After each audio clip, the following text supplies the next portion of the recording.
How will we address the climate crisis? Climate One with Greg Dalton brings together advocates, influencers, and policymakers in empowering conversations that connect all aspects of the climate emergency, the individual and the systemic, the scary and the exciting, to help you understand the most critical issue of our time. Because addressing the climate crisis begins by talking about it.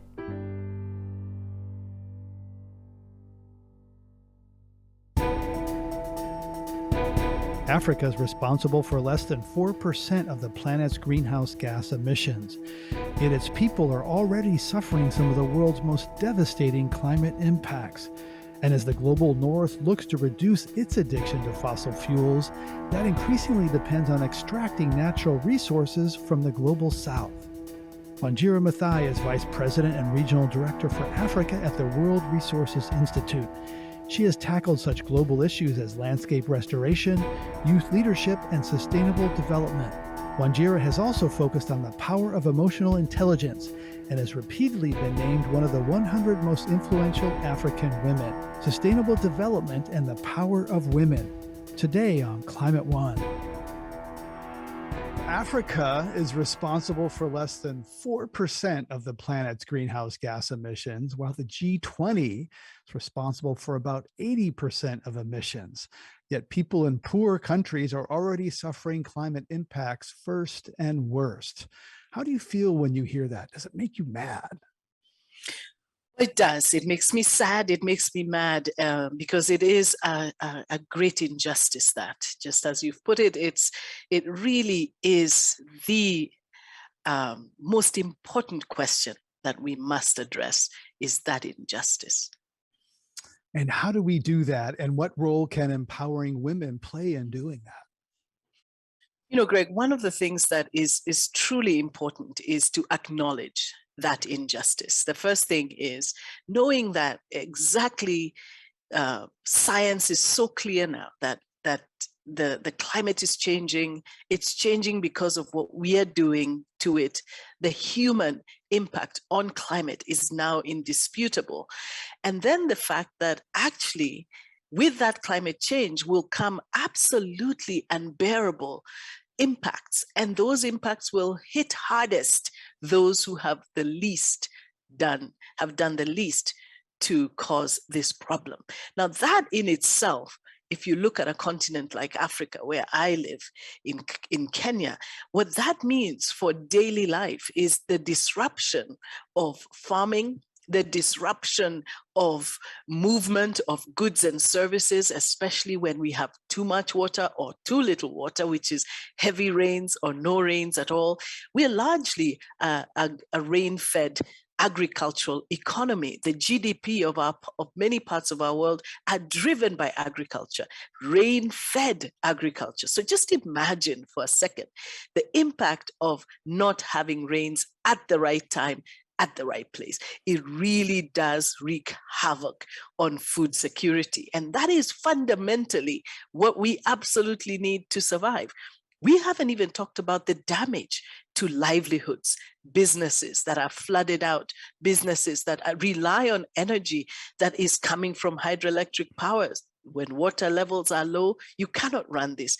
The entire livelihood and systems that we depend on, our entire life support systems, are built on a healthy climate and a healthy environment. And that's at stake.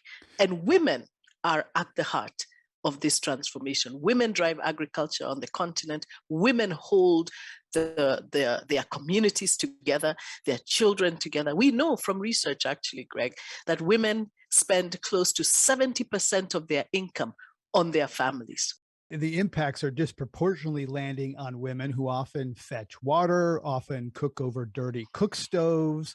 So how are the impacts disproportionately affecting women, and what impacts are you already seeing personally?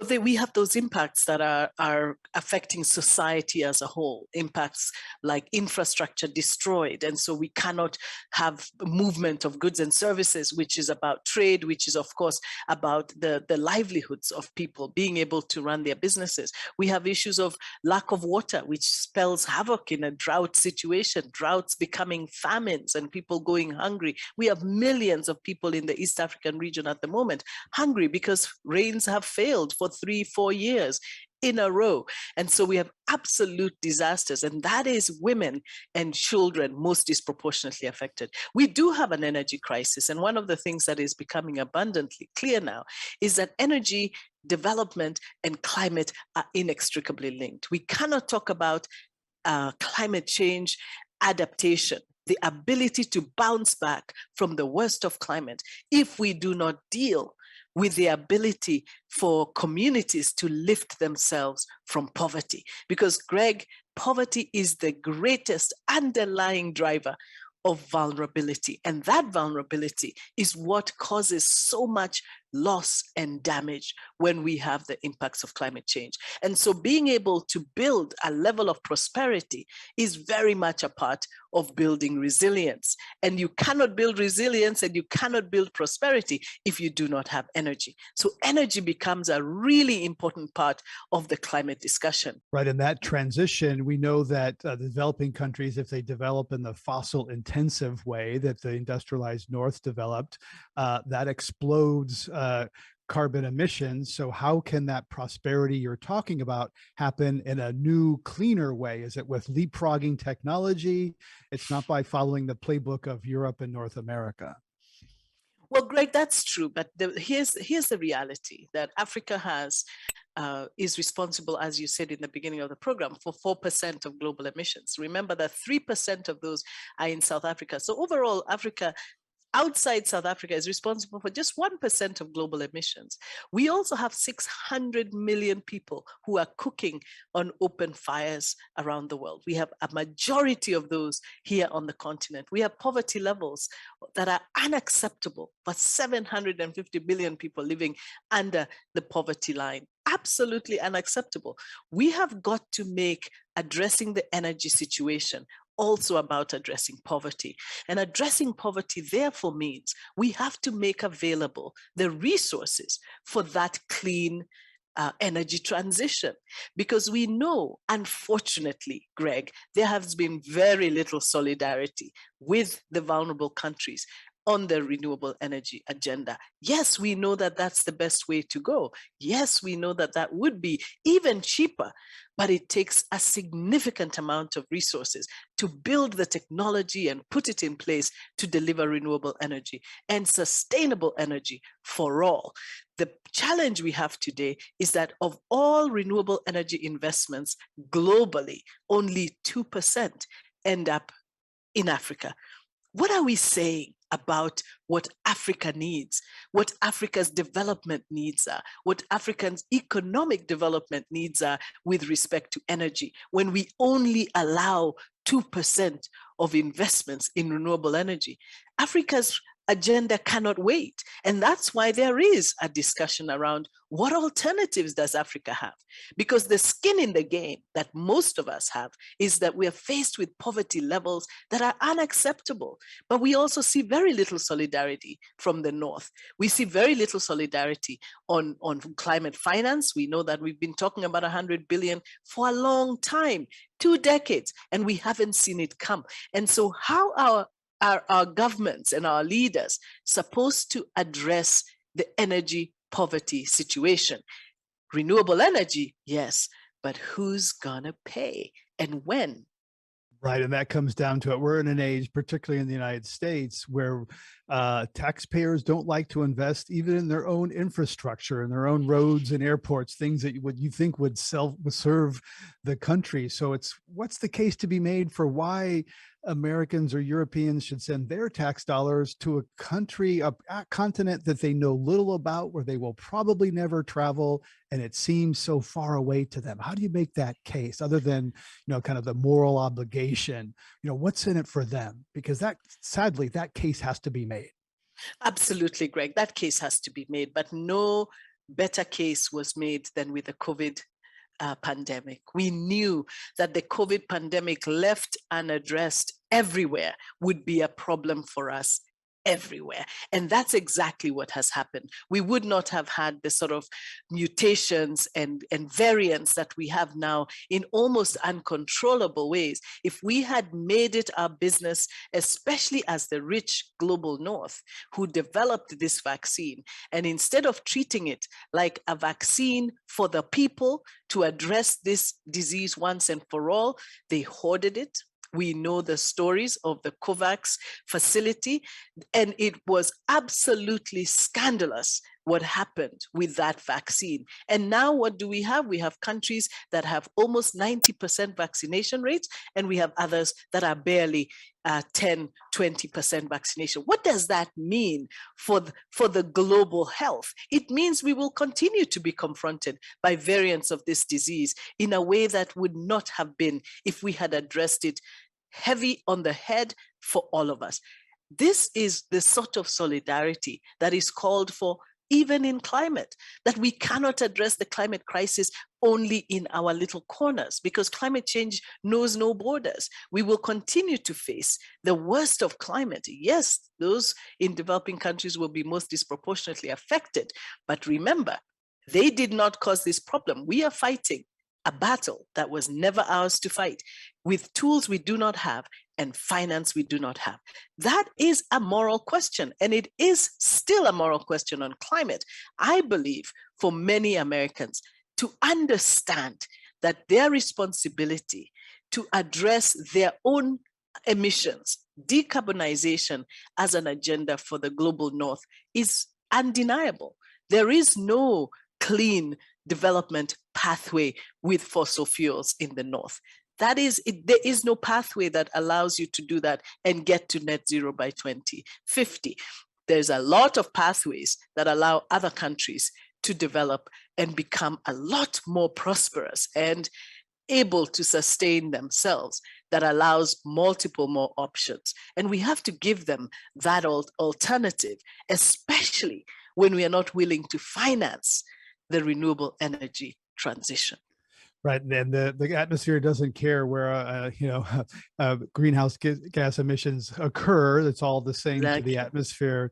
As many in the global north look to reduce their addiction to fossil fuels, the minerals required to do so inevitably seem to depend on exploiting natural resources in the global south.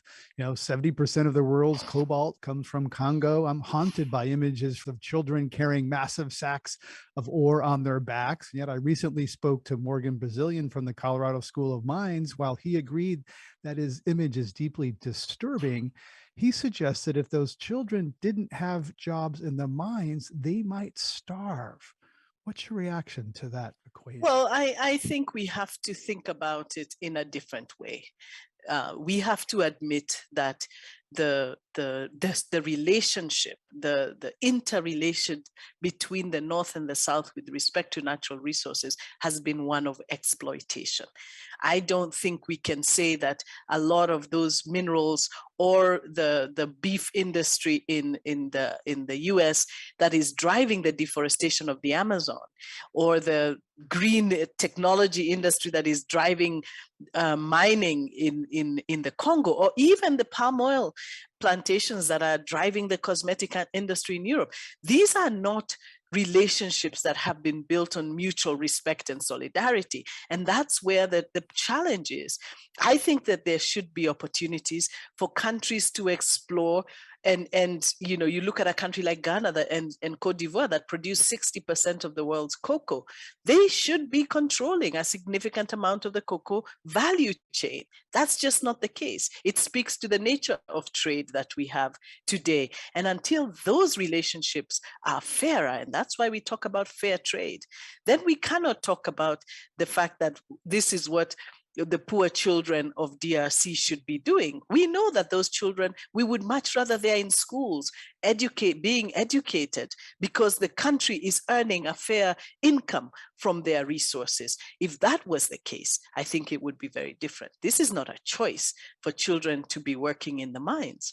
This is definitely not a priority. So can that mineral extraction happen? Can the terms of that power relationship be altered? Can those mines be operated in a cleaner way so that people get paid a living wage? You know, does the Well, those DRC have the power to do that? Well, those are the questions that have to be answered by those who are involved in trade and trade relations.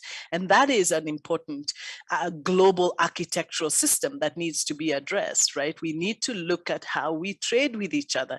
There's a real shock in the system when you look at how far it takes for supplies to come sometimes from one part of the world to the other. You look at a country like South Africa that buys its rice from Asia rather than purchasing its rice from Senegal, for example, that produces high quality rice. But there are trade barriers, and that's why we must continue to work on the trade architecture, because that will be part of building prosperity. Africa's prosperity agenda is serious. We have got in this next decade to build the level of prosperity this continent deserves. And there's absolutely no reason why they cannot trade more with each other. Our intra-Africa trade is historically low. 15% of trade goes on within African countries. You look at Asia, it's about 60%. Europe, 80%. So we've got to do better with trading with each other and building those trade relationships. And that will continue to help shorten our supply chains and also build prosperity that is needed. So it sounds like you support deglobalization, which is being talked a lot about because of COVID and because of Ukraine disruption to these long supply chains. It sounds like you support more regional trading with neighbors, rice from Senegal to South Africa rather than far away in Asia. So do you support deglobalization and more regional trading and economies? Well, I don't know if it's deglobalization. I support building, shortening supply chains. Absolutely. Building prosperity more regionally. I think we should grow what we eat and eat what we grow. Absolutely. We need to do better with regional trade. That's how we'll build prosperity. We need to do better with value addition. That's how we'll build prosperity. There's a reason the president of Ghana continues to talk about the fact that he will start producing chocolate in Ghana. The sooner the better, so that they can build prosperity with the resources that they have. The same should be across the world. And that will be the only way that we can build the sort of prosperity we want to see. Your mother, Wangari Maathai, won the 2004 Nobel Peace Prize for her contribution to sustainable development. She had started the Green Belt movement, which empowered more than 4,000 women's groups to protect and restore their local forests, even in the face of death threats. You've continued her work, serving on the boards of both the Greenbelt Movement and the Wangari Maathai Foundation. And you've said you're not living in your mother's shadow, you're basking in her light. I'd like you to say more about that.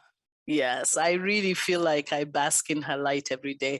I mean, to have had the privilege of working with my mother for 12 years was one of the highlights, absolute highlights of my life. You know, many of us, our mothers do what they do. And when I was growing up, I just thought that's what my mother did, just like somebody else's mother did something else. And I knew what she did, and she went to work every day and did it. But I never thought it extraordinary in any way. And I never thought her extraordinary. She just did her work with diligence and commitment, as I had always known. It was only later that I started working with her, and I would look over her shoulder, and I really started to appreciate just how genius the work of the Greenbelt movement was, and just how genius and connected and thoughtful she had been in creating this incredible women's movement, and tapping into the brilliance of those women, their knowledge, to be sensitive. A lot of the communication with these communities was in their local language. She was very keen that people understand what you're telling them, that if we speak in English or Kiswahili, not everybody can understand. So let's make sure that all the forms that these women are filling and all the people working with them speak their language. And that was a really wonderful thing that catalyzed this movement. And so I always felt that to have had the front row seat in this amazing, amazing theater of her life was a privilege of very high honor. So I always felt like I was basking in her light, and I still do today. Everything good that happens to me, I always attribute sometimes to the inspiration that she was in my life. So that's nothing to me but light. What a tremendous gift. Thanks for sharing that. How did you come to emotional intelligence? You've been out there talking quite a bit about that, maybe not using that term, but it sounds like some of that you got from your mom. How did you come to that emotional intelligence? Well, actually, a dear friend, Mucha, who runs an emotional intelligence outfit, heard me talking about the Wangari Maathai Foundation, that we were working to inspire the next generation of leaders to be better stewards of the environment, to feel their connection to the environment. And she told me, you know what, you really need to connect with 6 Seconds, which is an emotional intelligence network, I think the largest in the world. And as I started connecting with them, I realized that it was really, in many ways, a way to coach myself into how I think, into knowing myself better and understanding my triggers, understanding how I present myself, understanding my own emotions and navigating those emotions, and then also being able to be very clear about my purpose. What am I doing? Why am I doing it? Does this give me joy? And being very conscious and thoughtful about it. I just loved the way 6 Seconds was unpacking all of this. And, I went into 6 Seconds because of my work, and I got sort of too far because I went in because of my work, but I ended up myself being immersed because I learned from the brilliant leaders at 6 Seconds, Jane and others, that actually, if Jane Morrison told me that you cannot come into this for your work and not work on yourself. You are part of the work that needs to be done. So I started that journey myself, being coached and working with my own certification process. And it was only after the first few lessons that I realized, oh my goodness, it is really about me. It's about me too, not only about what we're trying to do at the foundation. And I just fell in love with their programs. And I feel like in many ways, it's like a balm, right?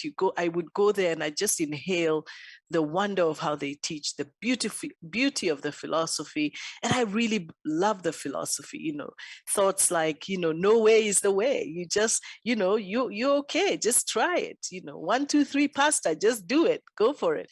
And I just loved that philosophy, and it has inspired me sometimes in ways I don't give much thought to, because it's just become part of the way I present myself, and there's also been a sharpening of how I think about things, and not necessarily being burdened. One of my favorite thoughts, Greg, from 6 Seconds is the fact that emotions are data. They're telling you something.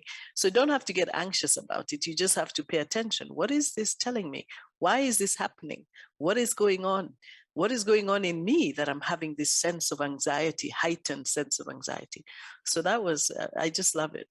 Yeah, 6 Seconds is an emotional intelligence network. I interviewed one of the people involved, Josh Friedman, with Daniel Goleman, who wrote the book and Emotional Intelligence. And I remember Josh saying at one point, all change begins within, because we're looking outward. In fact, I recently came across the quote from Rumi, the Persian poet and theologian, who said, quote, "Yesterday I was clever, so I tried to change the world. Today I am wise, so I am changing myself."